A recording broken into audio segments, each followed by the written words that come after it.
One day you are going along the main downtown, let us say, and everybody is looking at you. And you think that, that is how when you well dress, I am a man of attraction.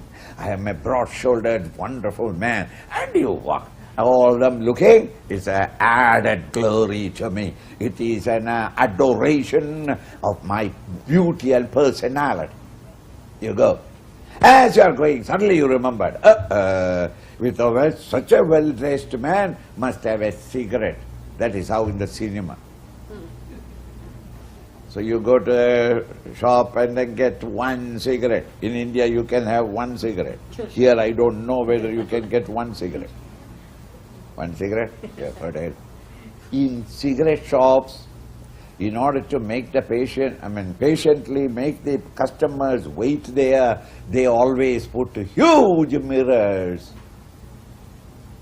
And when you put a mirror, the fellow will not go out immediately. He will start. His vanity is tickled.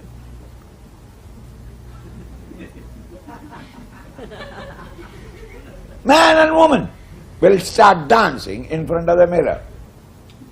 In a barber shop also mirrors. Why? You have to wait until the other fellow is over and the chair is empty. And you will run away. So when there is there,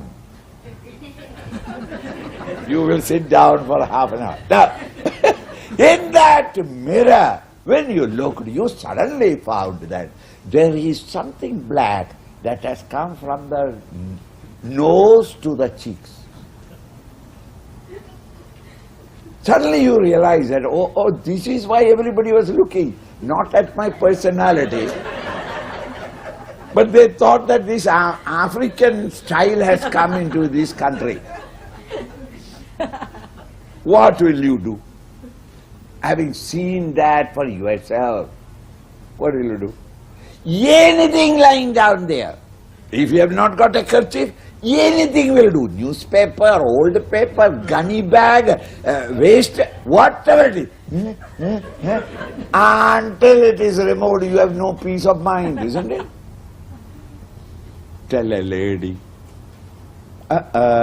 your pottu is broken a little. She will stand there like a statue. Why? For you to make it all right. Supposing you say that and go away, she starts to. She will make the whole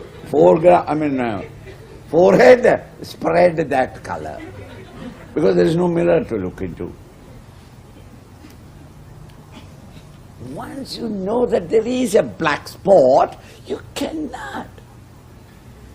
See, everywhere it is like that. Once you yourself realize that you have made a mess of it, you will come out of it very easily. Because with your cooperation, nothing is impossible for you to change the pattern of thoughts and consequently your reaction to the world outside. Thus, vivikta desha sevitvam. It is a characteristic feature of an advice given. Expose yourself at least 10 to 20 minutes every day to be all alone. You are never, have you ever noticed it?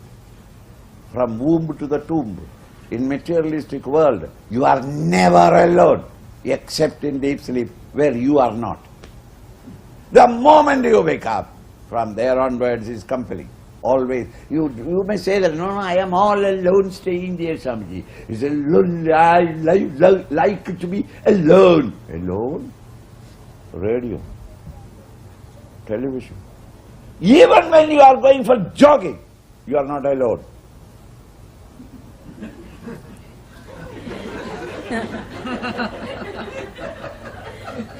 So that even if this is not there, there is a movement, because it has become a habit. Like, you are never alone. Expose yourself to be aloneness. Then you start reviewing your own life and realizing how vulgar, how dirty, filthy, things that you hate in others, you are carrying it in yourself. Not knowing you live. Once you realize, There is no moment you can stay without plucking it out and removing it away. Unknown to you, there may be a red cockroach or a rat in your wardrobe. Unknown to you. And so long as you don't know, it remains there. But the moment one day you saw that, however democratic you are, you will not wait for a committee meeting or all the family members and consult what should we do about it. No, immediately you search. Even today's newspaper, you tear and take it by the tail. And in India, you will swing and throw it on the road.